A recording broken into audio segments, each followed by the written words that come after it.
Hello friends, स्वागत है आप सभी का आपके अपने यूट्यूब चैनल विलेजर्स कॉन्सेप्ट में।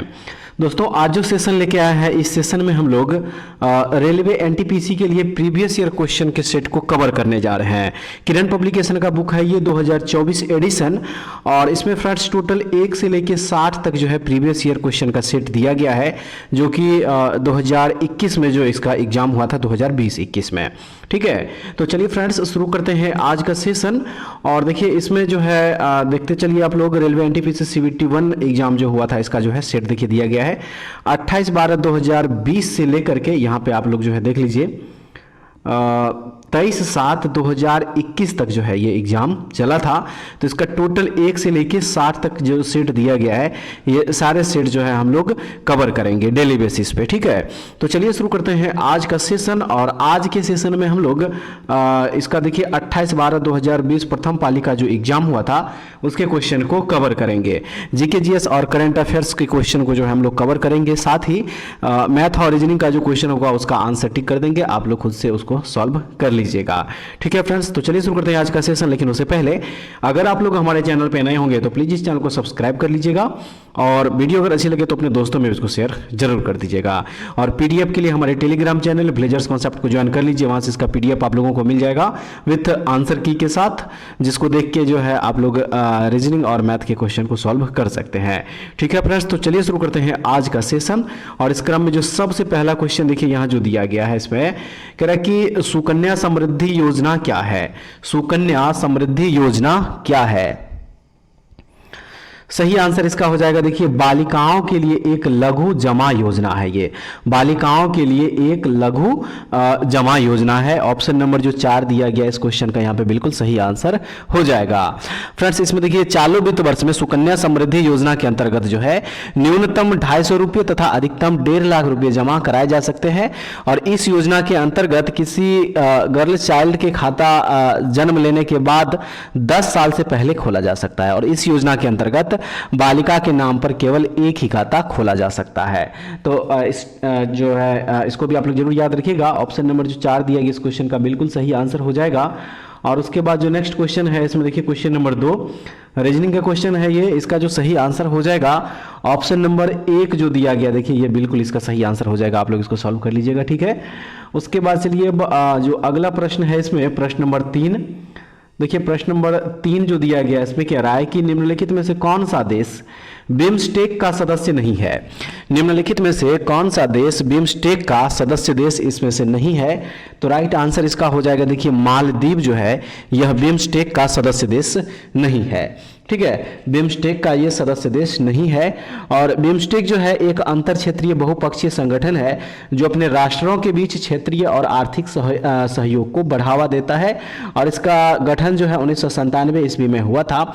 बात करें वर्तमान में इसके सदस्य देशों की, तो देखिए वर्तमान में इसके सदस्य देश है बांग्लादेश, भूटान, भारत, नेपाल, श्रीलंका, म्यांमार और थाईलैंड।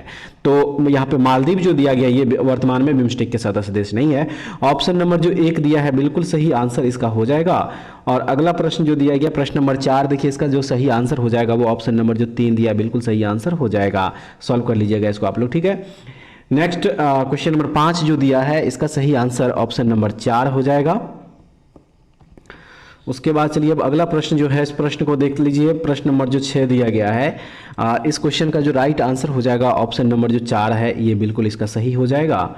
और प्रश्न नंबर जो 7 है इसमें कह रहा है कि निम्नलिखित में से कौन सा राज्य पूर्वोत्तर भारत के 7 सिस्टर्स राज्यों का सदस्य नहीं है। निम्नलिखित में से कौन सा राज्य पूर्वोत्तर भारत के 7 सिस्टर्स राज्यों का सदस्य नहीं है? तो राइट आंसर इसका हो जाएगा देखिए सिक्किम जो है ये 7 सिस्टर्स राज्यों का सदस्य नहीं। ऑप्शन नंबर जो 4 दिया है इस क्वेश्चन का बिल्कुल सही आंसर हो जाएगा। और जो नेक्स्ट क्वेश्चन यहाँ पे हो जाएगा क्वेश्चन नंबर 8 कह रहा है कि भारत की संसद द्वारा पर्यावरण संरक्षण अधिनियम किस वर्ष में पारित किया गया था। भारत की संसद द्वारा पर्यावरण संरक्षण अधिनियम किस वर्ष में पारित किया गया था? तो इसे 1986 ईस्वी में पारित किया गया था। ठीक है, 1986 ईस्वी में। ऑप्शन नंबर जो 1 दिया गया बिल्कुल सही आंसर हो जाएगा। और इस अधिनियम ने पर्यावरण एवं वन मंत्रालय को प्रदूषण नियंत्रण के लिए नोडल एजेंसी के रूप में पहचान की है। तो ऑप्शन नंबर जो 1 दिया है देखिए इस क्वेश्चन का बिल्कुल सही आंसर हो जाएगा। आइए अब देखते हैं अगला प्रश्न दिया गया इसमें कि भारत के किन 2 शहरों के बीच पहली semi high speed train Vande Bharat express चलती है? किन दो शहरों के बीच में?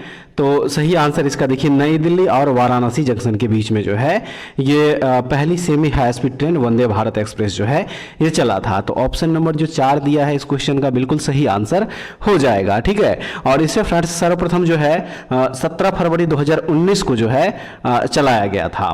तो ऑप्शन नंबर 4 इसका बिल्कुल सही आंसर हो जाएगा। और उसके बाद जो अगला प्रश्न है 10 नंबर, इसका सही आंसर ऑप्शन नंबर 2 हो जाएगा।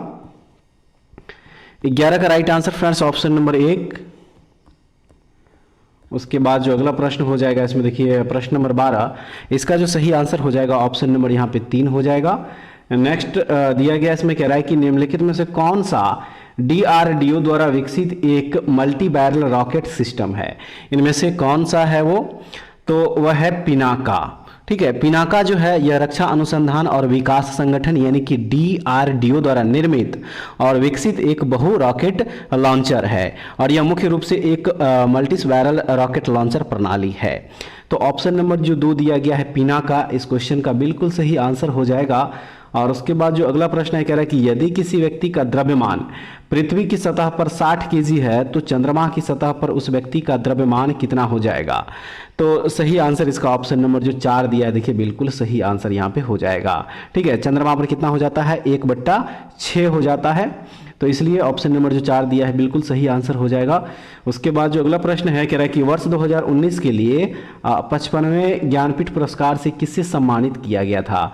किससे सम्मानित किया गया था? तो ये सम्मान दिया गया था अच्युतन नंबूतिरी को। तो ऑप्शन नंबर जो 1 दिया है इस क्वेश्चन का है सही आंसर। और अगला प्रश्न है महात्मा गांधी ने साबरमती से लेकर दांडी तक प्रसिद्ध नमक मार्च शुरू किया था। दांडी गुजरात से किस जिले में है? दांडी गुजरात के किस जिले में है? तो सही आंसर इसका हो जाएगा देखिए ये नवसारी जिला। ऑप्शन नंबर जो 1 दिया गया है बिल्कुल इसका यहाँ पे सही आंसर हो जाएगा। और अगला प्रश्न में कह रहा है कि निम्नलिखित में से कौन सा दर्रा श्रीनगर और लेह को जोड़ता है? निम्नलिखित में से कौन सा दर्रा श्रीनगर और लेह को जोड़ता है? तो वह दर्रा है जोजिला दर्रा। जोजिला दर्रा श्रीनगर और लेह को जोड़ता है। तो ऑप्शन नंबर 4 बिल्कुल सही आंसर यहाँ पे हो जाएगा। और 18 नंबर जो क्वेश्चन दिया गया है फ्रेंड्स देखिए इस क्वेश्चन को पहले आप लोग सही से पढ़ लीजिए और उसके बाद चलिए इसका ऑप्शन देख लेते हैं। यहाँ पे देखिए 4 ऑप्शन जो दिया गया है तो सही आंसर जो इसका हो जाएगा वो ऑप्शन नंबर जो 4 है 1/12 ये हो जाएगा। इसको आप लोग जब सॉल्व कीजिएगा तो ठीक है। 19 नंबर क्वेश्चन का right answer friends option number 1 हो जाएगा। 20 नंबर जो दिया गया देखिए 20 का जो सही आंसर हो जाएगा वो ऑप्शन नंबर यहाँ पे 488 डिग्री। नेक्स्ट है 21 नंबर, सही आंसर इसका हो जाएगा ऑप्शन नंबर 3। प्रश्न संख्या 22 में देखिए कह रहा है कि निम्नलिखित में से कौन सा देश संयुक्त राष्ट्र सुरक्षा परिषद का अस्थायी सदस्य नहीं है? इनमें से वह कौन सा देश है जो कि संयुक्त राष्ट्र सुरक्षा परिषद का अस्थायी सदस्य नहीं है? तो इसमें से वह देश हो जाएगा जापान। जापान जो है संयुक्त राष्ट्र सुरक्षा परिषद का अस्थायी सदस्य नहीं है। फ्रांस, यूनाइटेड किंगडम, चीन ये जो है अस्थायी सदस्य है। तो ऑप्शन नंबर 3 इस क्वेश्चन का यहाँ पे बिल्कुल सही आंसर हो जाएगा। आइए फ्रेंड्स अब देखते हैं अगला प्रश्न दिया गया है कि गोबी मरुस्थल निम्नलिखित में से किस महाद्वीप में स्थित है? गोबी मरुस्थल निम्नलिखित में से किस महाद्वीप में स्थित है? तो ये स्थित है एशिया महाद्वीप में। ठीक है, कहाँ स्थित है ये? एशिया महाद्वीप में स्थित है ये। और ये गोबी मरुस्थल जो है एशिया का सबसे बड़ा मरुस्थल है, ये भी आप लोग जरूर याद रखिएगा। इसके अलावा जो याद रखने वाली चीज़ है कि ये मंगोलिया और चीन दोनों देशों के बड़े हिस्से में फैला हुआ है, इसको भी आप लोग जरूर याद रखिएगा। तो ऑप्शन नंबर जो 3 दिया गया इस क्वेश्चन का यहाँ पे सही आंसर हो जाएगा। नेक्स्ट है महारत्न केंद्रीय सार्वजनिक क्षेत्रक उपक्रमों की सूची में निम्नलिखित में से कौन सी कंपनी शामिल है? निम्नलिखित में से कौन सी कंपनी शामिल है? तो वह कंपनी हो जाएगा देखिए कोल इंडिया लिमिटेड। कोल इंडिया लिमिटेड ऑप्शन नंबर 3 इस क्वेश्चन का यहाँ पे सही आंसर हो जाएगा। और उसके बाद जो नेक्स्ट क्वेश्चन दिया गया है इसमें देखिए कह रहा है कि उबंटू क्या है? उबंटू क्या है? तो उबंटू जो है फ्रेंड्स यहाँ पे सही आंसर जो इसका हो जाएगा वो हो जाएगा एक ऑपरेटिंग सिस्टम है। उबंटू क्या है? एक ऑपरेटिंग सिस्टम है। ऑप्शन नंबर जो एक दिया है बिल्कुल सही हो जाएगा। अगले प्रश्न में कह रहा है कि 1 अप्रैल 2019 से किन दो बैंकों को बैंक ऑफ बड़ौदा में विलय कर दिया गया? किन दो बैंकों को बैंक ऑफ बड़ौदा में विलय कर दिया गया? तो चलिए पहले इसके लिए ऑप्शन देख लीजिए। देखिए ऑप्शन जो यहाँ पे दिया गया है 4 ऑप्शन है और इसका जो सही आंसर हो जाएगा ऑप्शन नंबर 2 हो जाएगा विजया बैंक और देना बैंक। इन दोनों बैंकों को जो है बैंक ऑफ बड़ौदा में क्या कर दिया गया? तो विलय कर दिया गया। तो इसलिए ऑप्शन नंबर 2 बिल्कुल सही आंसर इसका हो जाएगा। प्रश्न नंबर जो 27 दिया गया है, देखिए इसका सही आंसर जो हो जाएगा वो हो जाएगा ऑप्शन नंबर 2 128 सेंटीमीटर स्क्वायर। और उसके बाद जो नेक्स्ट क्वेश्चन इसमें हो जाएगा प्रश्न नंबर 28 कह रहा है कि कंप्यूटर के किस भाग को उसका मस्तिष्क कहा जाता है?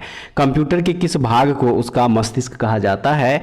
तो सीपीयू जो है, देखिए इसे ही कंप्यूटर का मस्तिष्क कहा जाता है। सीपीयू का जो मतलब होता है वो होता है सेंट्रल प्रोसेसिंग यूनिट। ठीक है, तो ऑप्शन नंबर 2 दिया जो गया है यहाँ पे बिल्कुल सही आंसर हो जाएगा। और नेक्स्ट है इसरो ने किस वर्ष में मार्स ऑर्बिटर मिशन की शुरुआत की? किस वर्ष में शुरुआत किया गया था? राइट आंसर है 2013 ईस्वी में। 5 नवंबर 2013 को मार्स ऑर्बिटर मिशन लॉन्च किया गया था और यह इसरो का पहला अंतर्ग्रहीय मिशन था और इसने 24 सितंबर 2014 को मंगल ग्रह की कक्षा में प्रवेश किया था। ठीक है फ्रेंड्स, तो इसको भी आप लोग याद रखिएगा। ऑप्शन नंबर जो 1 दिया है बिल्कुल सही हो जाएगा।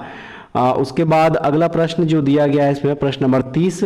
इस क्वेश्चन का सही आंसर फ्रेंड्स निकालिएगा आप लोग। ऑप्शन नंबर 1 जो है दिया गया 10,000 रुपये हो जाएगा।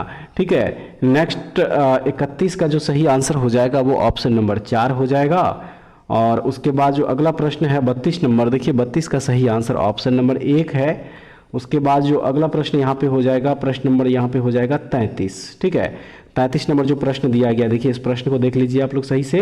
रीजनिंग का क्वेश्चन है ये और इसका जो सही आंसर 33 का हो जाएगा ऑप्शन नंबर 3 हो जाएगा। 144 इसका राइट आंसर हो जाएगा। 34 नंबर क्वेश्चन का जो सही आंसर हो जाएगा वो ऑप्शन नंबर 2 हो जाएगा।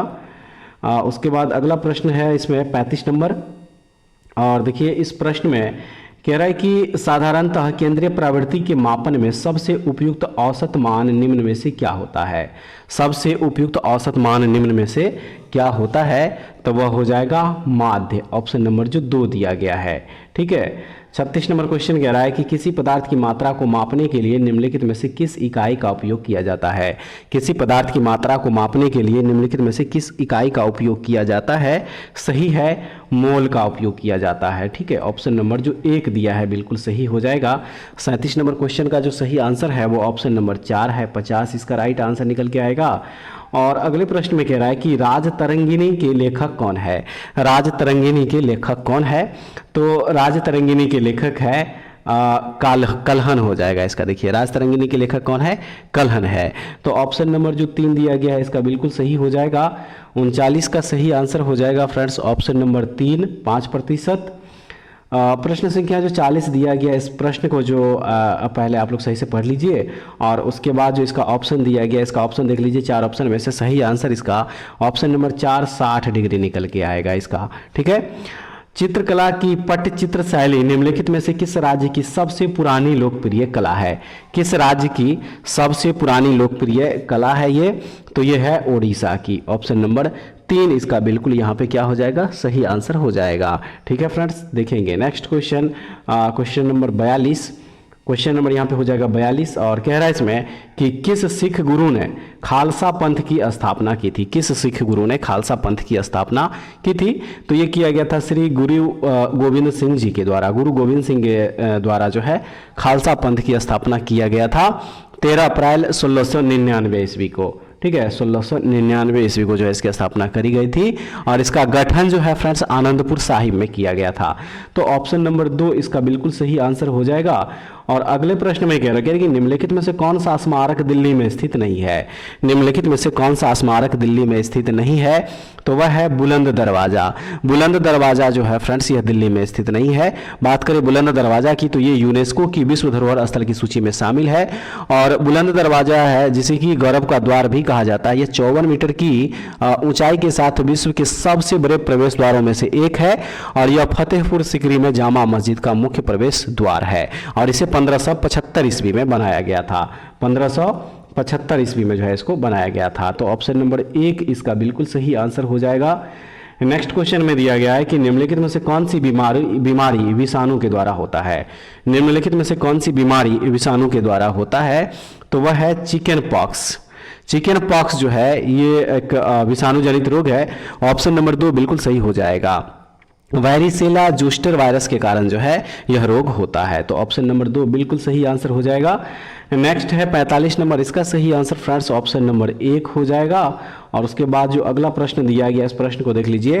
कंप्यूटर और इंटरनेट के डोमेन में URL का पूर्ण रूप क्या है। URL का पूर्ण रूप यानी कि इसका फुल फॉर्म पूछा जा रहा है। तो URL का फुल फॉर्म होता है यूनिफॉर्म रिसोर्स लोकेटर, यानी कि ऑप्शन नंबर जो 3 दिया गया है बिल्कुल यहाँ पे क्या हो जाएगा, सही आंसर हो जाएगा।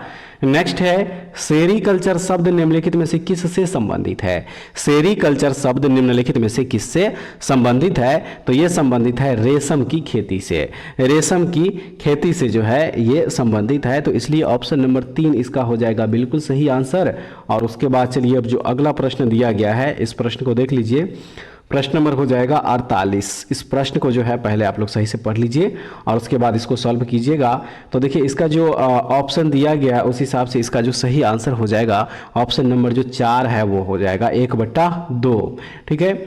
उसके बाद क्वेश्चन नंबर 49 का सही आंसर फ्रेंड्स ऑप्शन नंबर 3 होगा।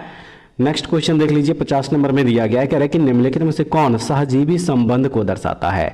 निम्नलिखित में से कौन सहजीवी संबंध को दर्शाता है, तो वह है काई। ठीक है, काई। देखिए लाइकेन जो है ये शैवाल और कुछ कवक के भी सहजीवी संबंध का एक उदाहरण है। वे अपना भोजन स्वयं बनाने में सक्षम है। तो ऑप्शन नंबर 2 यहाँ पे जो दिया गया बिल्कुल हो जाएगा इसका सही आंसर।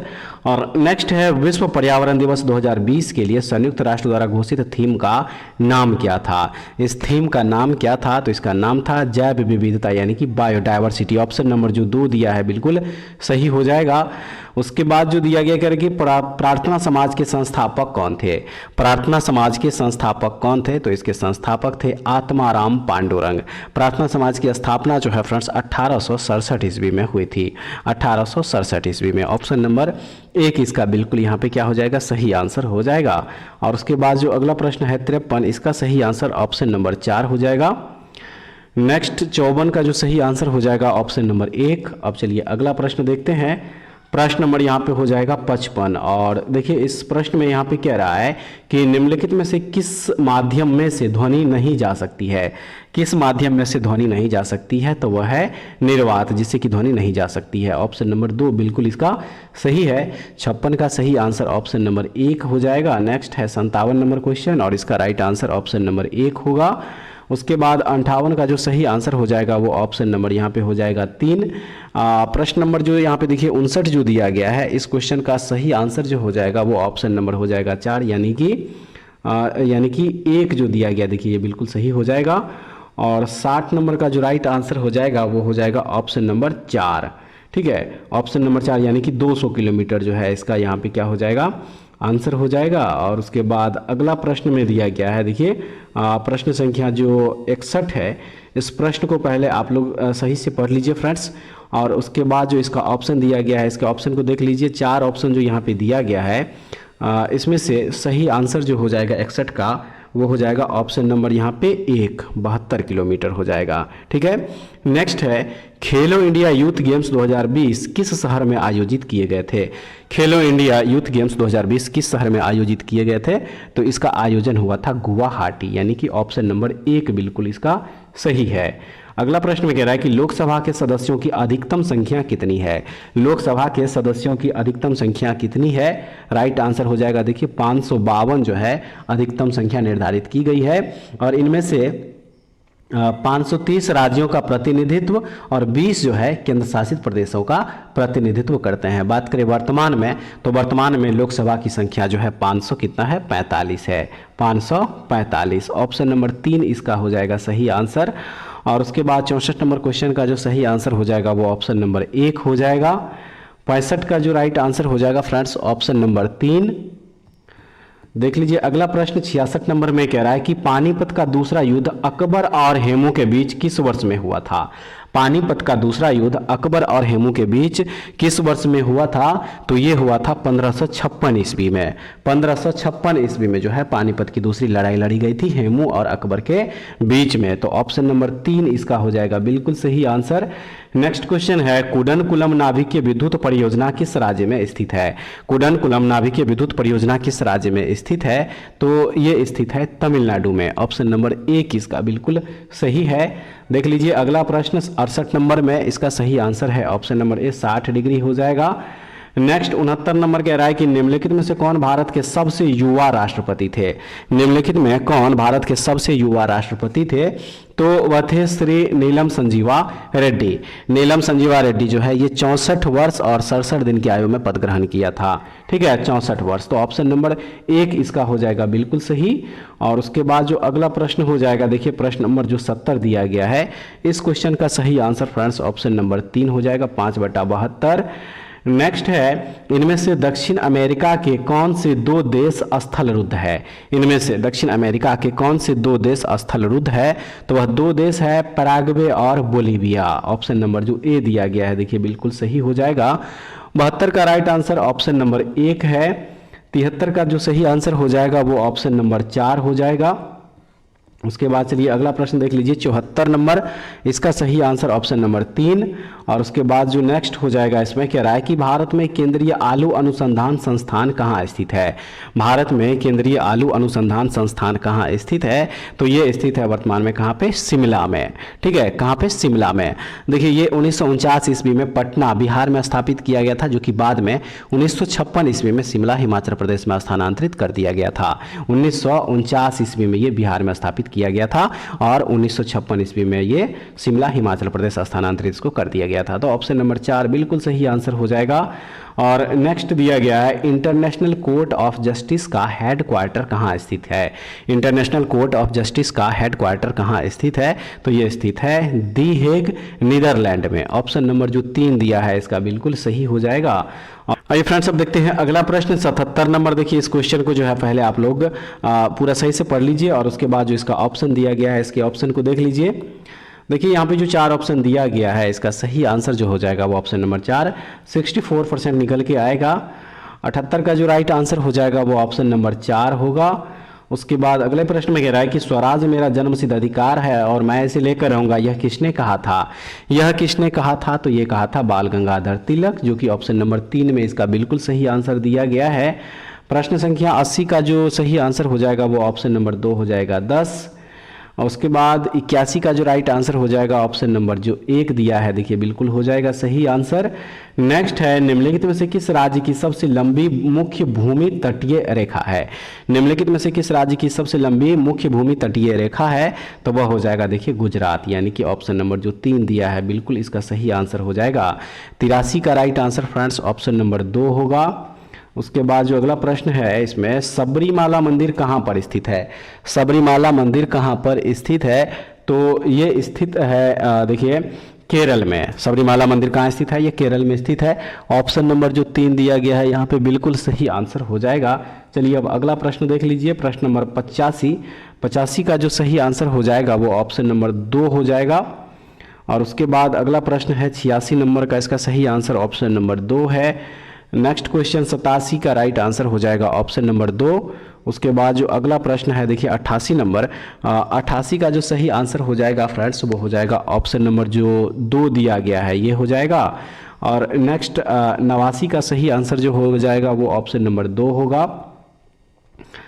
प्रश्न संख्या 90 को जो है पहले आप लोग सही से पढ़ लीजिए पूरा, आगे भी और दिया गया है देखिए। और इसका जो सही आंसर हो जाएगा 90 का वो ऑप्शन नंबर 2 हो जाएगा। ठीक है, ऑप्शन नंबर 2। उसके बाद जो अगला प्रश्न है 91 नंबर, देखिए 91 का जो सही आंसर हो जाएगा वो ऑप्शन नंबर यहाँ पे हो जाएगा 4। ठीक है, ऑप्शन नंबर 4 इसका बिल्कुल यहाँ पे सही आंसर हो जाएगा। और उसके बाद अगला प्रश्न है 92 नंबर, और 92 का जो सही आंसर हो जाएगा वो ऑप्शन नंबर 3 हो जाएगा।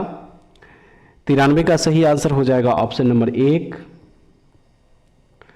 94 का right answer friends option number 1 होगा। उसके बाद अगला प्रश्न देख लीजिए 95 नंबर।